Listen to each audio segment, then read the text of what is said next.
Mga ka-Xiaomi, eto na, nakabook na po ako ng ticket namin papunta ng Finland ng aking anak.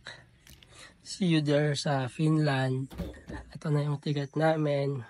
Ipag-pray nyo po yung alis namin. Mga ka-Xiaomi, si Helsinki. Yan. Yan, nakabook na kami. At inondahin ko lang yung booking namin. Alam ko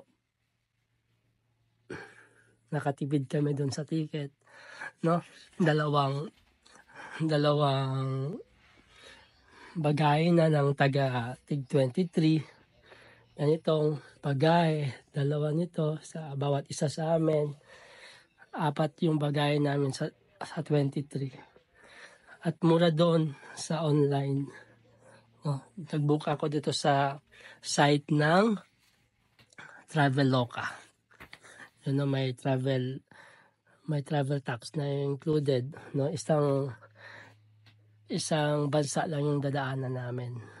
At hindi na kami yung mag-recheck ulit ng luggage. No, ganon yung ginawa ko. At yun, thank you kay Lord. Pagkita tayo dyan. At mag-aaral ako ng finish. At yun, pagdating namin dyan, nakabook na din yung wife ko ng DVV para pupunta kami doon.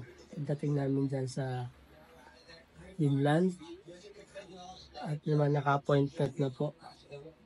At ano pa ba yung dali namin? So baka may mga maka-advise sa amin dyan. Pag-travel namin, ano ba yung kailangan namin dalhin? Ano mong kailangan kong gawin? Baka mag-comment dyan na marunong na nandyan na sa Finland. Advisean niyo po ako. Salamat po.